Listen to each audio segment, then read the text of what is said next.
boas. Mira, eu son Xavier Queipo e vos vou ler un fragmento da última novela miña que foi publicada, que se chama Corazón de Manteiga, que foi do capítulo número 1,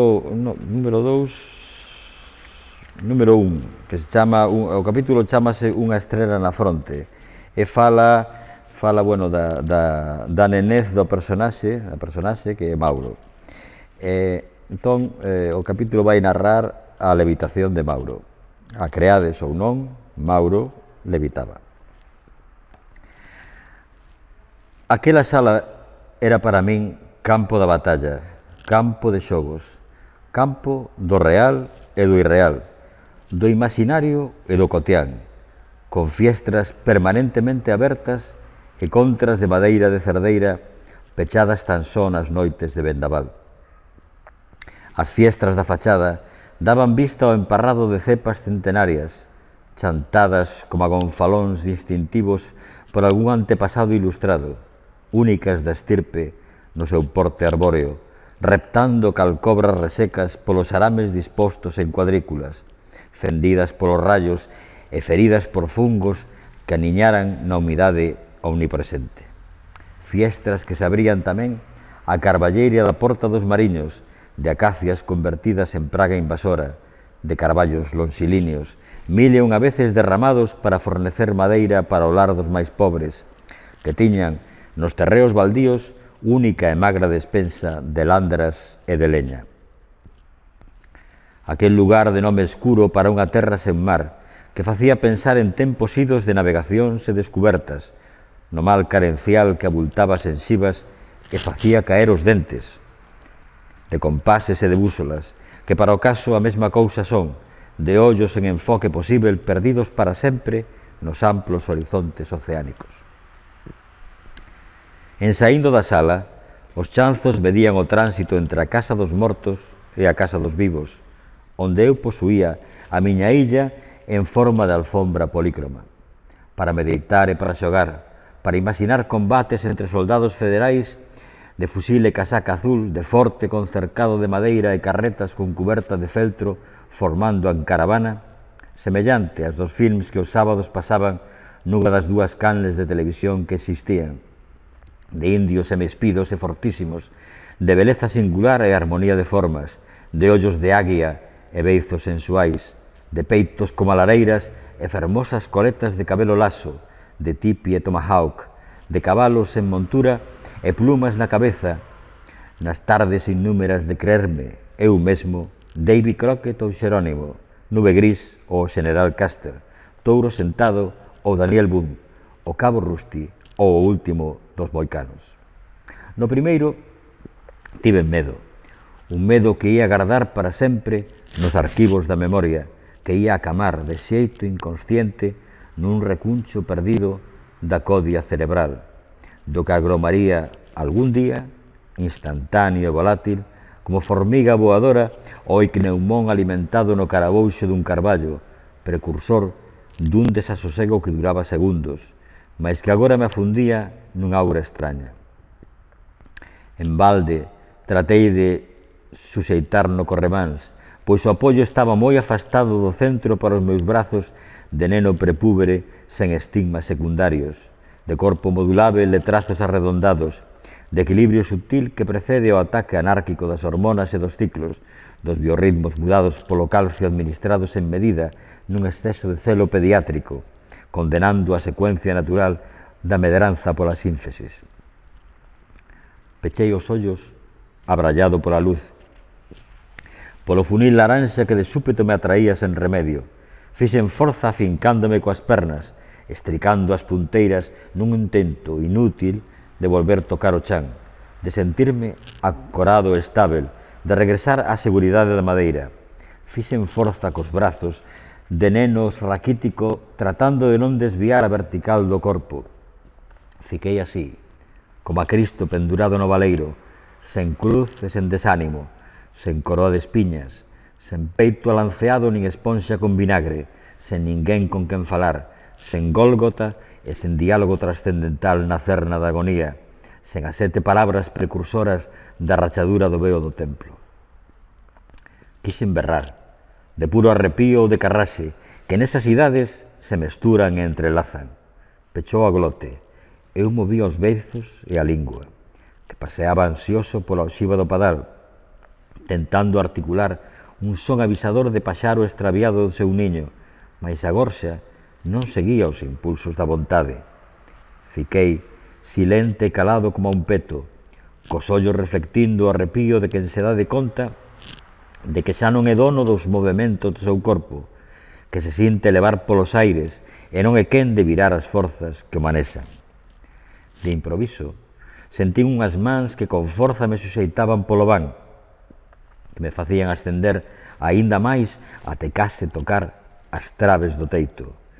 Puiden ver así o pó en riba da lámpada de oas de cristal, chantada como a un prisma de cuarzo xurdindo nunha rocha. Escortei, por vez primeira, a couza traballando nas vigas descomunais, delirio de mandíbulas e artellos, de exércitos acorraizados de cabaleiros con elmo e armadura, avanzando polas entrañas laberínticas da madeira, o paso áxil dunha araña que corría ata o centro da súa tea, chamada por un cínfano que viña de caer atrapado no engado pegañento. Vina implacável no seu labor sistemático, tecendo arredor da presa un emburullo de seda viscosa, suxeitándoa coas patas dianteiras, cravándolle os quelíceros serrados xusto na liña tenue, casi imperceptível, que separa a cabeza do tórax. Percibín, como nunca antes, a luz do sol delimitando espazos e trazando polígonos de claridade, de penumbra, de negrura, entrando en feixe compacto polas fiestras. Deixei de sentir vértixe e arrepío. Experimentei unha placidez enorme que o asolagaba todo, que o tocaba todo, que facía deter as agullas do reloxo da parede, agora co péndulo suspenso no medio do seu ciclo armónico. O tempo, callado como a tona do leite. O tempo, conxelado como agullas de xeo. O tempo onde todo se confundía nunha poeira azul que precedía a unha comechón nas pálpebras, a un pulso acelerado nas tempas e nas veas do colo. De socato, o corazón perdeu un latexo que ficou pendurado no nada. Foi o aviso para que os ollos recuperasen a visión, antes imprecisa, abrindo espazo ao branco para que a lingua levase áncoras do padal, para que a enerxía mudase de rumbo. Devagar, fun descendendo, axudado polas mesmas man que me sostiveran cando no aire. Estriquei as pernas e de seguida fun quen de tocar o chan.